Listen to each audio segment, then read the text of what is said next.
Welcome back to the Five Guys podcast. Today is a Friday episode. As you may or may not know, this is where we recap Monday's episode. We talk a little bit about it. We have a viewer mailbag towards the end, and we share our wins of the week. And we always encourage you guys to share them as well. For today's episode, we are talking about the big three. No, we're not talking about when LeBron went to Miami to win a championship. Totally different. You got the reference? Awesome. If you didn't, let's keep going. Anyway, Chris, how is your week going? How are you doing? Are you excited for today's episode? I am. I'm really excited about today's episode. I've been thinking about titling Monday's episode The Art of Spending Money. Just because I think that we were originally going to talk about the big three, but then we ended up just getting sidetracked about all these philosophical beliefs of how do you spend money with intention? How do you use money to live the life that you want rather than living the life that other people say is valuable? So I'm excited to continue this conversation. So if you haven't had a chance to listen to Monday's episode, I definitely recommend going and listening to that. I will forewarn you, it was a longer episode. It was like our old Five Guys podcast, but I think that it was a good one. There was never a moment where I'm like, okay, this needs to end. Maybe we'll get to that in this podcast. We'll see. Yeah, maybe so. I'm excited though. I'm really excited. You know, if you guys are frequent the Friday episodes, maybe you frequent the Monday episodes, we appreciate you coming to either one of them. Friday is going to be a little bit more loose, a little bit more off the cuff, a little bit more conversational, a little bit more philosophical, like we talked about. And there's a few different things we wanted to bring from Monday into Friday's podcast. You just let me know when you want to bring them up, Chris, and I'll drop the knowledge. Let's do it. Maybe we'll start. Yeah, let's start off with it. So one of the things that we talked about last podcast was about things, right? Having things. And do those things bring you joy long term or just, instant gratification stuff? The quote that I wanted to bring from Monday's episode was, are you loved for what you have, for what you do, or for who you are? And what's the difference between all three of those?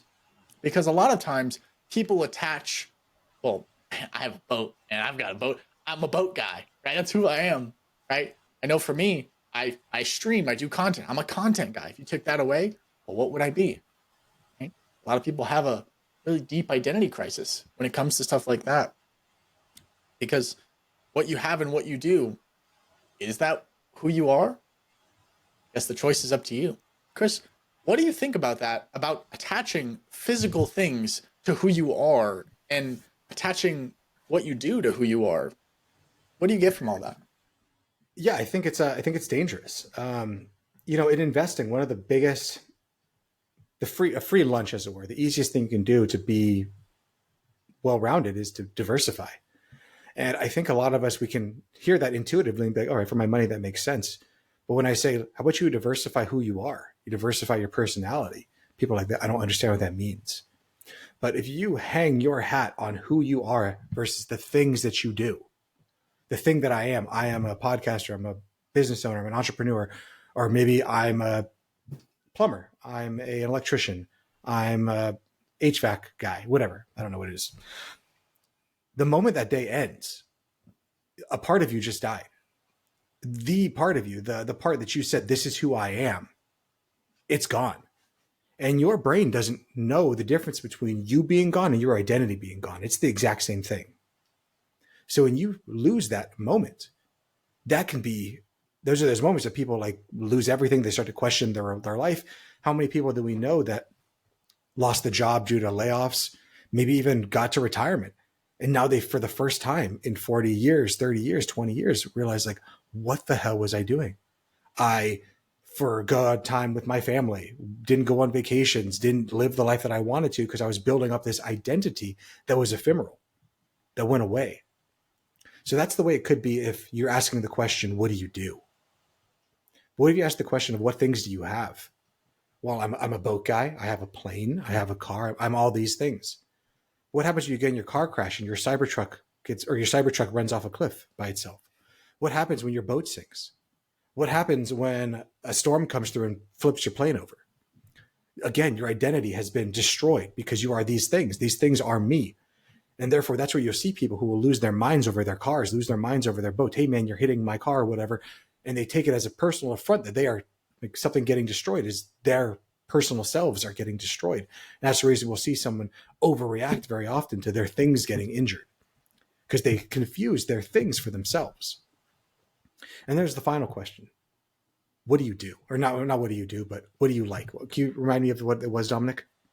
Yeah. So are you loved for what you have, what you do, or who you are? Perfect. Yeah. So we talked about what you have, what you do, and now let's talk about who you are. So at that point, if you come through and you're like, well, I'm a father, I'm a podcaster, I'm a husband, I'm a dad, I'm all these things. Well, at some point, those things are going to change.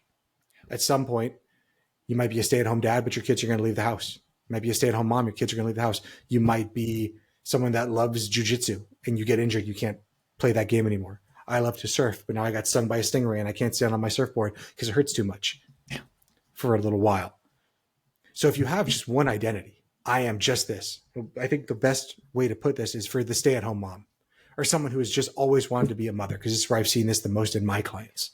I am a stay-at-home mom, and they have that as their identity. And the moment that their kid goes off to college, begins to leave the nest, mom has an internal crisis of, I don't know who I am without this one thing.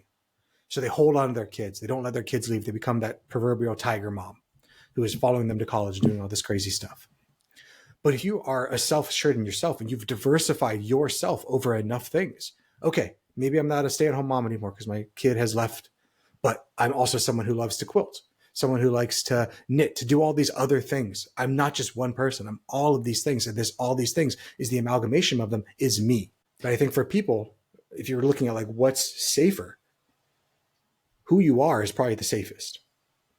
What you have or what you do, I would put in the same category of they're ephemeral and they're never going to make you satisfied. But too often in life, do we as human beings default to what's quantifiable? And what's quantifiable is what you do and what you have. Not that they're quantifiable and what you do is this is equal to that, but in terms of monetary value. What you have has a monetary value. What you do has a monetary value. And we confuse those two things, those monetary values, for someone's existence, for what they are, for what value they bring to the world. Recently, I just got back from a vacation. And on the vacation, we got to spend some time with some really wealthy people. Multiple boats, multiple houses, multiple cars, multiple planes. And if you know me out in personal life, one of the questions that you won't hear me ask very often is, what do you do for work? Because quite frankly, I don't care. I think that most people ask that question, what do you do for work? Or what do you do? As a barometer of, do I have to show you respect or not? How much respect do I have to show you? And quite frankly, in my estimation, it doesn't matter what you do. You should gain respect just for existing, or lose respect for being a piece of shit. So when I ask people, what do you like to do? What do you love to do? What are your hobbies? Those are better questions, because at least it gives me a barometer as to, do we have alignment in values? And when I was with these people that are making lots of money, have all these things, and I asked that question, what do you like to do? They stared at me like I had three heads. They had no idea how to answer that question, because their entire self-worth is tied up in their net worth. They are only good people. They are only special because of what they do and because of what they have. And the entire time that I was on this time with them, I was kept on thinking to myself, man, it must be really, really hard to surround yourself in that culture and to constantly have to be striving for more, striving to be better, striving to get the next thing in order to feel accepted, loved, and validated. So I went on a very long ramble there, Dominic. What did I trigger for you in terms of thoughts? You know, it reminded me of, what you said came to me and kind of asked the question, and it might be the question of the day, one for you guys to ask yourselves, but who are you? Who are you? Who are you? Right? And I can't shift how that question is asked, because it would change the format of the question. Not what do you do, or what do you like, but who are you? What makes you you? And I think, like you said, Chris, that can be a very difficult question for a lot of people. Especially, like you said, it's dangerous to tie your self-worth to something so fragile, right? And we all do it. I'm not going to sit here and say we don't do it. And I'm guilty of it too, right? If all my accounts got deleted and banned or just disappeared, I guess I have to restart. I don't know what to do now. But also, I know I'm not the type of person that doesn't give up easily. I know I'm the type of person that would love the challenge of starting over in a sick way. Don't ban me. But at the same time, it's like, it's interesting because oftentimes we think that people who have wealth, they have it figured out. I mean, they have a boat. Surely they must know the keys to the universe. You know, he has a plane. Well, I mean, he must be enlightened, right? You know, I mean, his kids are set up. Surely he knows something that I don't know. Yeah, no doubt. He knows something about money that you don't, about business that you don't. He knows something there, right? But just because someone knows a lot about one thing doesn't mean they know everything about everything. And oftentimes, when someone knows a lot about one thing, it's at the sacrifice of knowing a lot about a lot of things. It's a huge disconnect. And it's so much better to be a jack of all trades, right? It's so much better to be much more well-rounded, in my opinion. The thought that comes into my mind, and hey, you had a rant, I'm going to rant for a bit, right? But the thought that comes into my mind is when your son looks up to you, what do you want him to see? Do you want him to see like, wow, dad's rich, right? Or do you want to see like, man, I don't know how he does it. Like, the car broke down, dad fixed it. Like, we were redoing our backyard, dad did it. Dad made this Thanksgiving meal. It was crazy. How did he do it?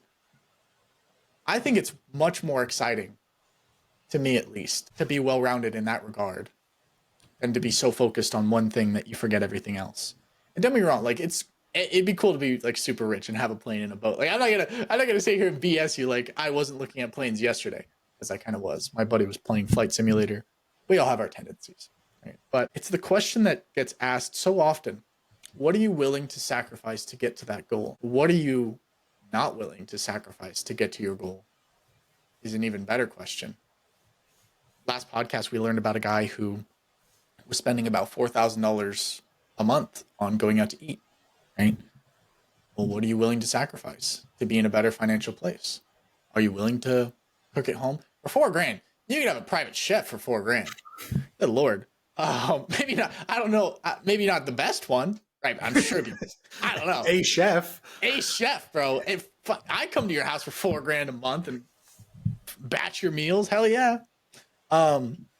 No, but it's so interesting, right? Because every decision you guys make, whether make or don't make, pushes you closer towards the person that those things become, right? If I say, you know what, Chris, I'm not going to go to the gym anymore. I'm not going to do that anymore. Well, every day I don't go to the gym, right? I'm getting closer to the life that I'm planning for, which is being fat, right? And unhealthy and out of shape, right? But every day I do go to the gym, I'm getting closer and closer to that goal. Now, what is the goal, right? And the goal is so dangerous. The goal can be very dangerous. And I don't think we talk about it enough about having a goal that can be dangerous. Because once you hit a goal, are you done?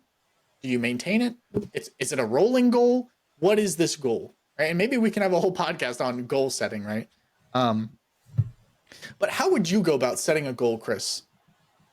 Especially in finance, but not just in life. How do you go about setting a goal? Because I know a lot of people, like you talked about in your story, right? They might have hit a number. Wow, I made $1 million, right?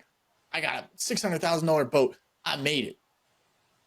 I still feel empty. You know what? A $2 million in a plane. That's our next goal, right? And we just keep moving the goal and goal and goal. But how do you set your goals to where they make sense for your lifestyle? Does it really start with knowing who you are? Or can it just exist like everybody? I think everybody would like me more if I had a plane, if I had a boat, if I had a sick ass house, you know? Yeah, it's difficult because I think you're going to hate this answer because everyone does. I think it depends. I don't think that it can be purchased in terms of the sick ass house or the boat or the car or anything like that. But how do you come to what your goal is? I think it's going to vary from person to person to person. I can just tell you the way that's worked for me at this current section of my life, because I know that my goal will change. Yeah. Right now, this is my goal. My goal is to be able to make enough money to be a stay-at-home dad for the first 7 years of my child's life. that goal, by definition, does not exist forever unless I just keep on pumping kids out for the rest of my life up to the age of they're 7 years old. Like it has. I didn't even think about that. What a stretch. Big shout out to your wife. Big shout out. That's hilarious. Yeah, I guess that's one way to move the goal line. Yeah, that's one. But like, that's the goal for me right now. And the way that I came to that goal was, for me, starting with my values. What's important to me? And we've talked about this book before. It's The 5 Regrets of the Dying.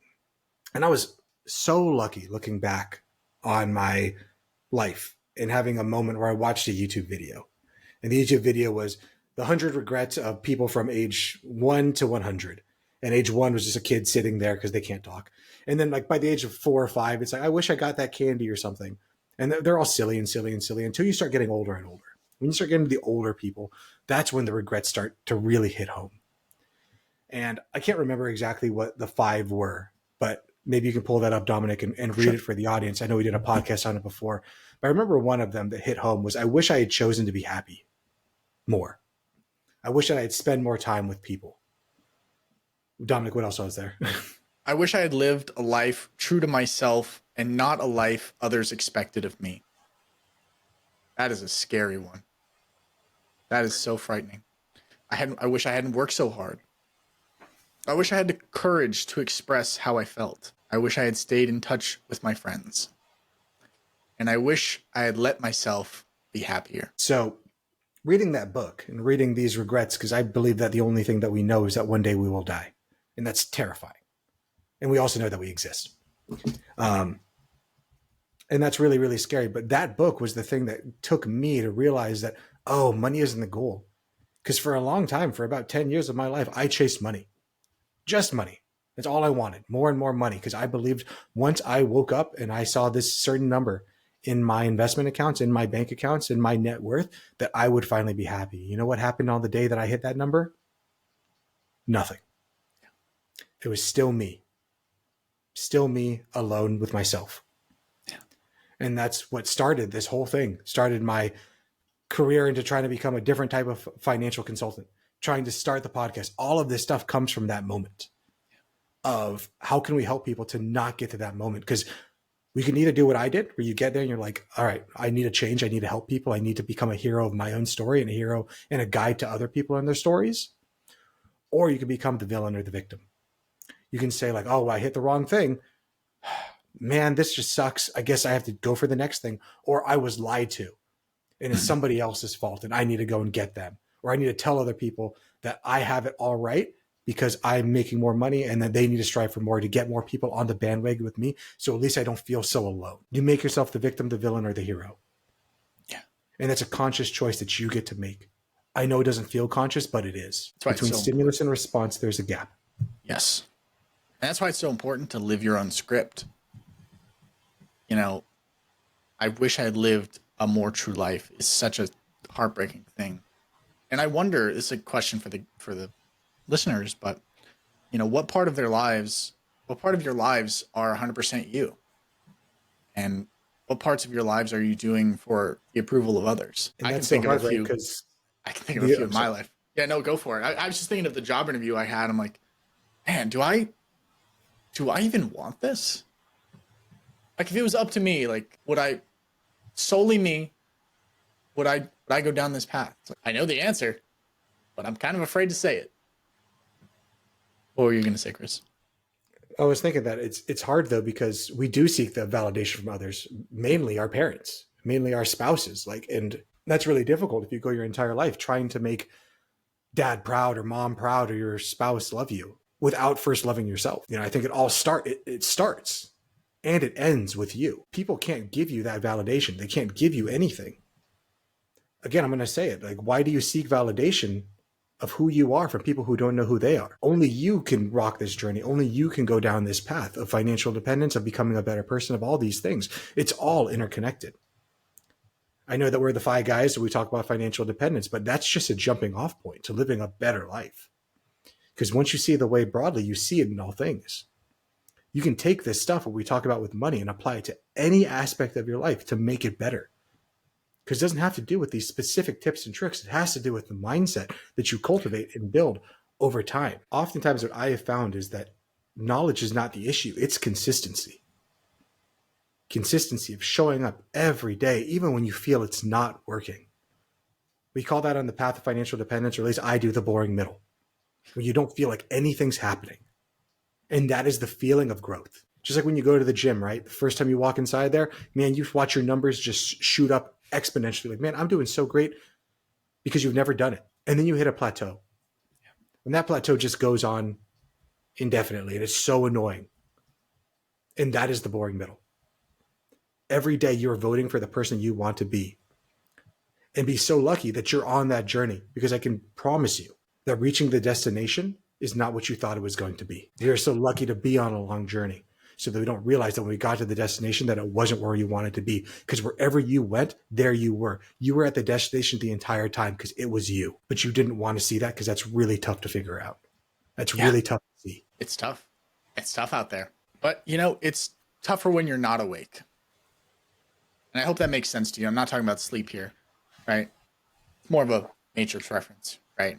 I hope that you guys are starting to see things for the first time. I hope you're starting to see color, taste, right? Understand what's actually going on.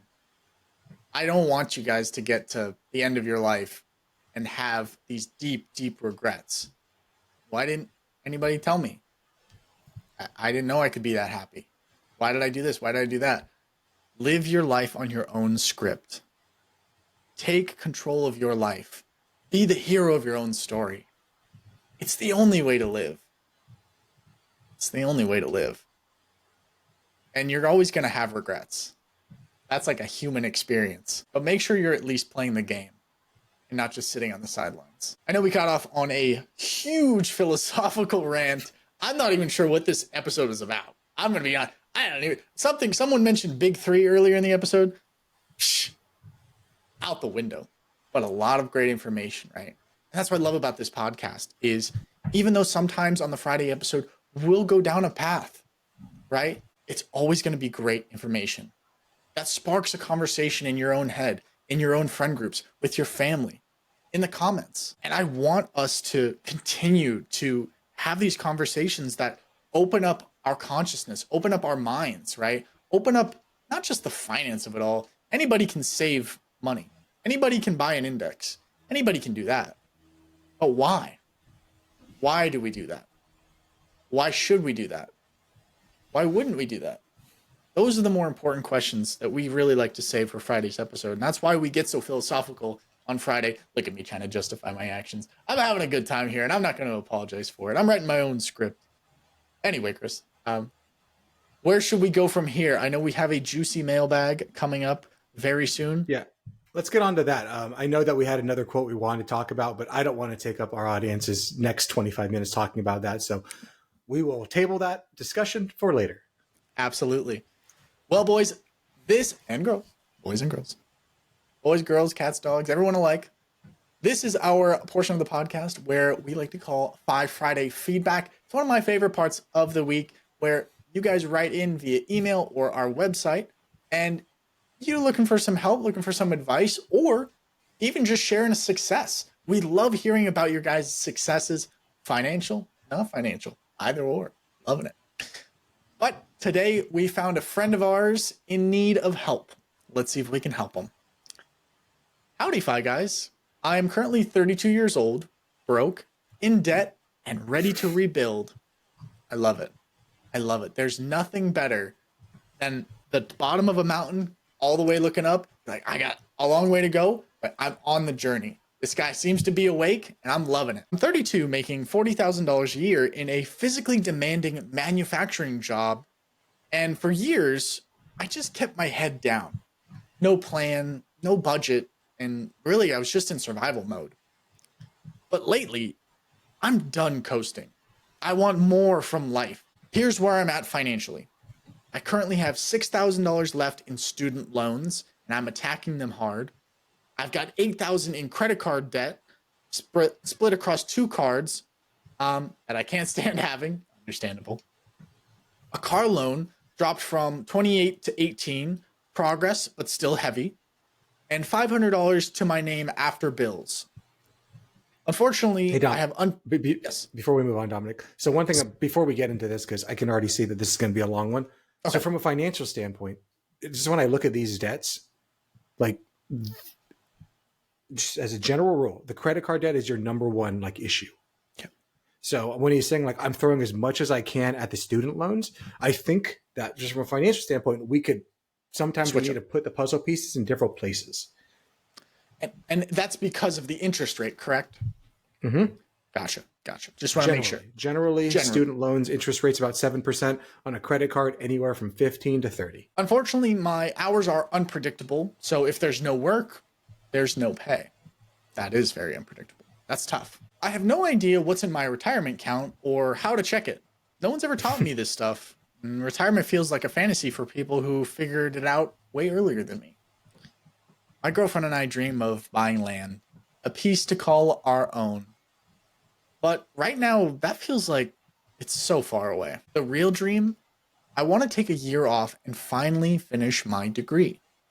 I've put it off for years, telling myself I'll go back when the money's better, but that day has never come. It always feels like if I stop working for even a second, everything could collapse. But something shifted.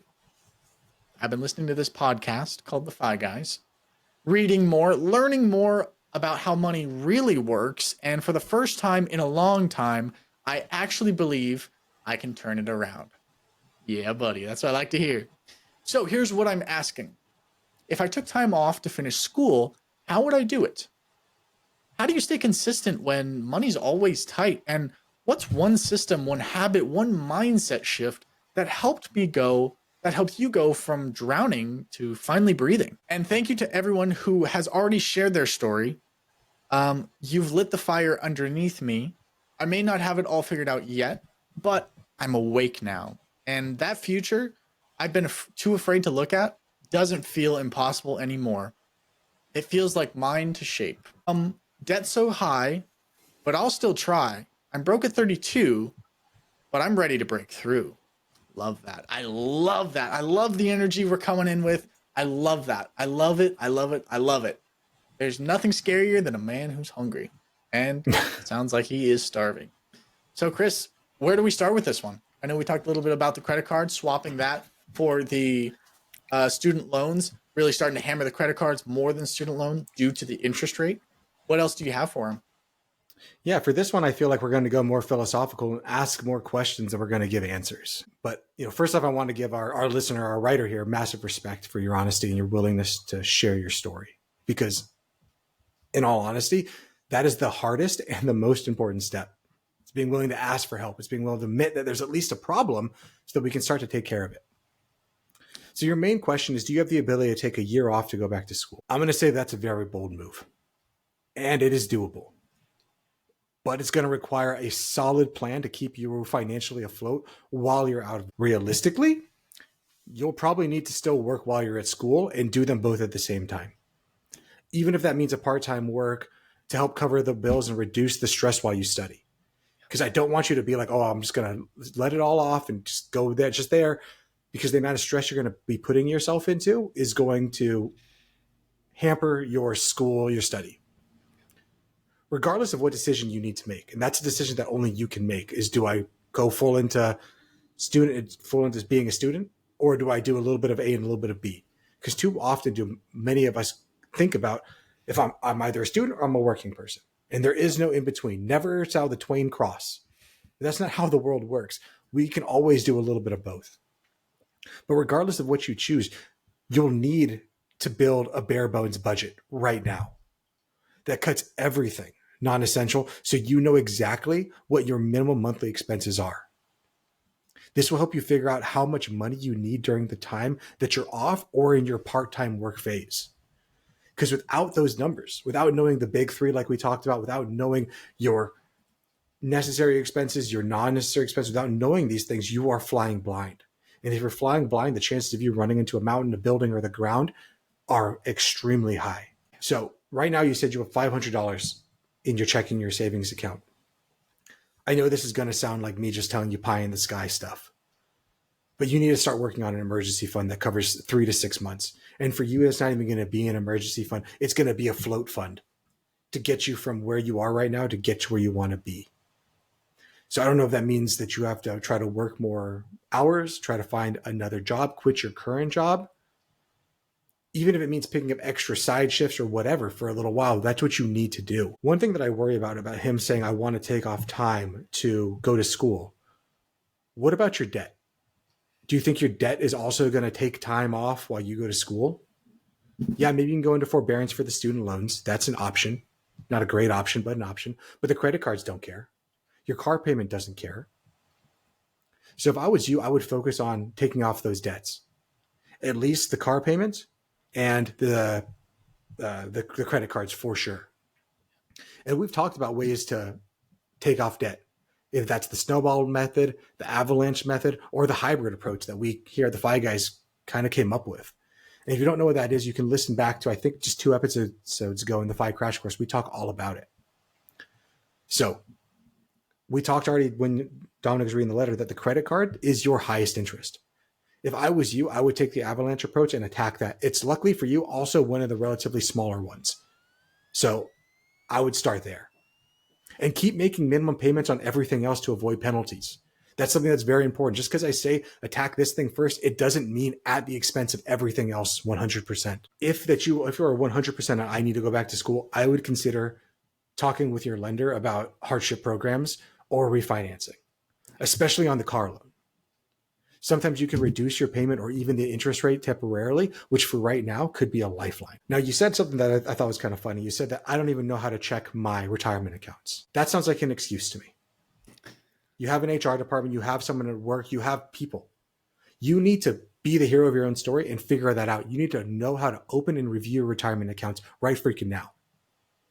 Even if you can't contribute more, understanding where you stand will help you set long-term expectations and goals. But sitting here in this mire of, I don't know what to do, so I'm not going to do anything, is not going to help you. Most importantly for you right now is, it doesn't sound like we have a spending problem. It sounds like we have an income problem.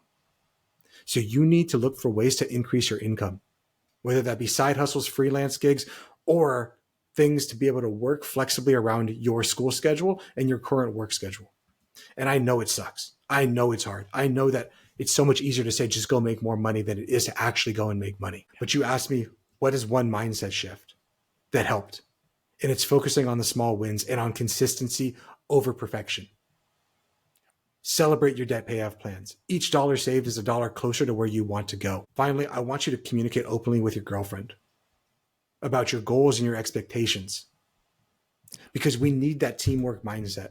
It's going to help to make this journey substantially less stressful and much more sustainable when you're on it. I really want our listener to remember this, and to all of our guests and listeners right now. It's financial independence isn't a race.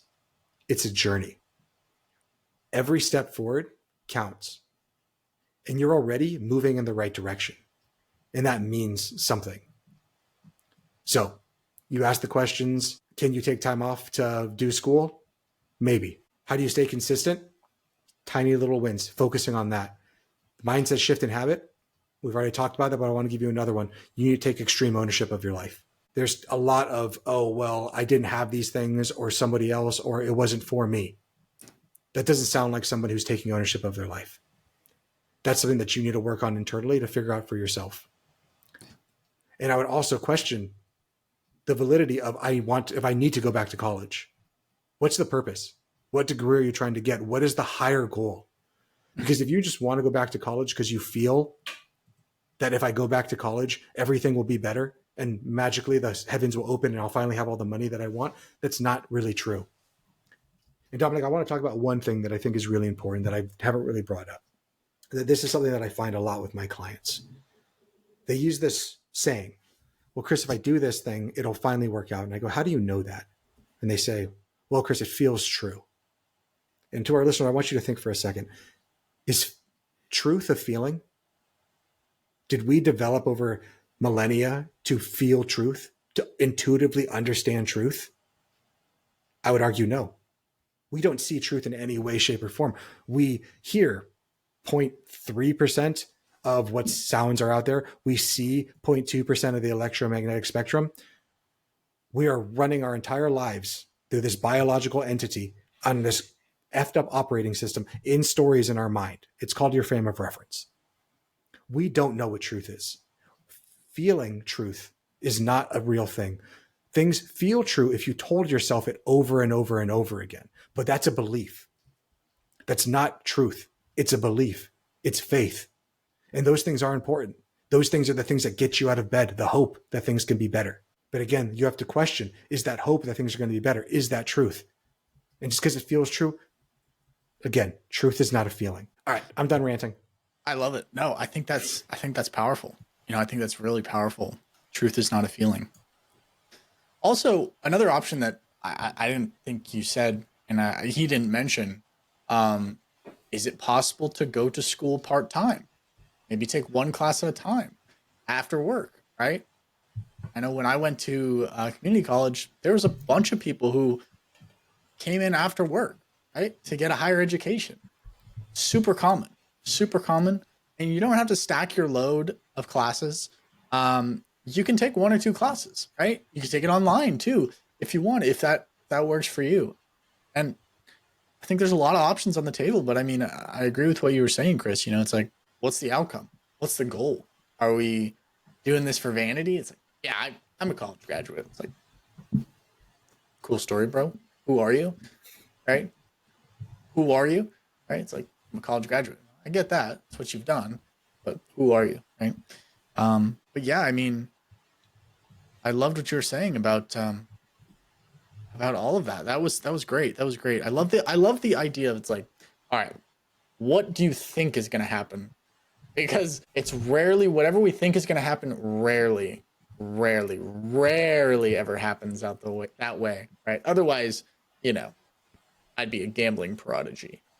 It's going to land 32. It's going to land on 15 red.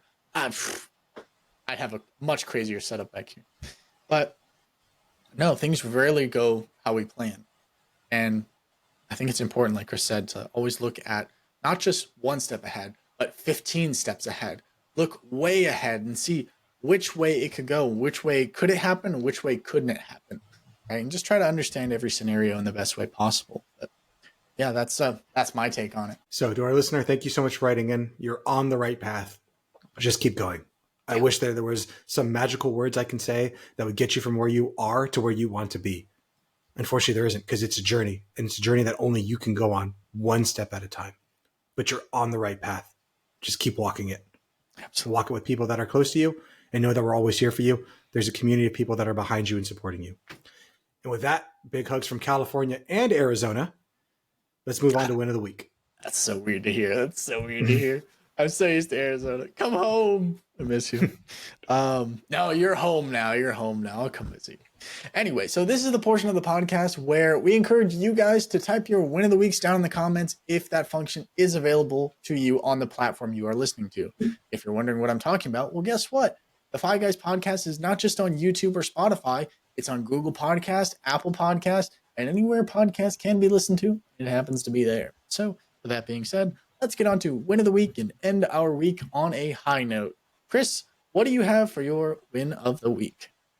So my win of the week is I actually just got back from vacation, and it was a really eye-opening experience. We got to go visit some friends that we made on different trips, which is really cool to be able to be an adult and like go on vacation places and meet people, and then meet people on like vacation life and then bring them back into real life and be like, hey, are we still friends? So we went to New York, visited some friends, did some time in Nantucket as well to leave them alone because they were working, obviously. So we didn't want to just be with them the entire time. Like, hey, entertain us. So we left for a few days to Nantucket. And then we went to DC and met with some other friends.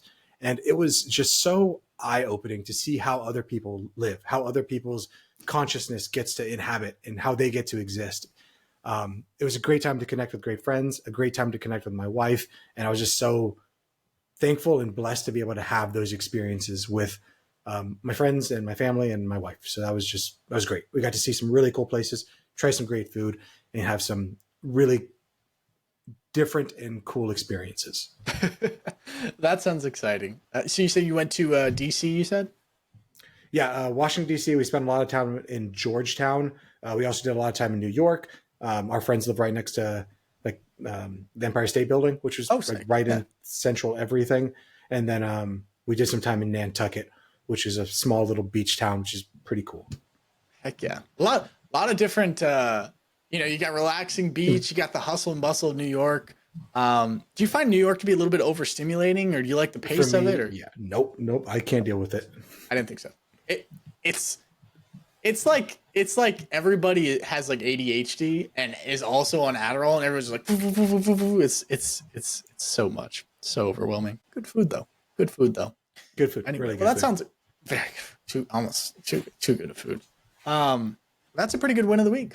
That's a pretty What good win about of the you? week. My win of the week is I finally completed one of my goals I've been wanting to do for so long. I've been obsessed, as you know. I love baking. It's one of my favorite things to do, but I never really got into baking breads. Well, this week I accomplished my goal of making bread. It turned out pretty good. It wasn't a sourdough bread that I had hoped for. It was a white bread, but it looks like sourdough. It's really bizarre.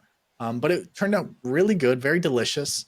And then one of my other wins of the week is because of the job interviews that I had this week, it really encouraged me to refocus more energy, more passion, more intensity on making content.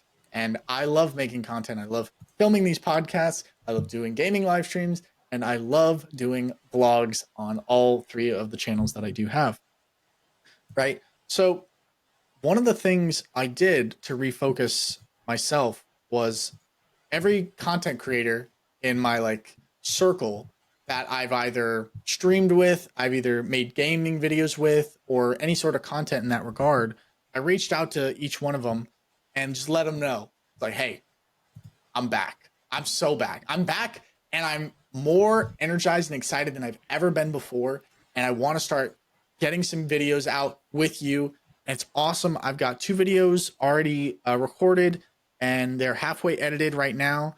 And then I have a few recordings lined up in the coming weeks, and I'm super excited about that. And hopefully, if those go well, I can then kind of bunch a few together and like, all right, he works good with him, then get like a little collaboration going. So I'm very excited for the future, and I'm very excited for all of the new videos coming out. And Could we get yeah, that for the Fi Guys too? Could you like see your network and see if they want to join us and we join them, yeah, or is it yeah. completely different stuff?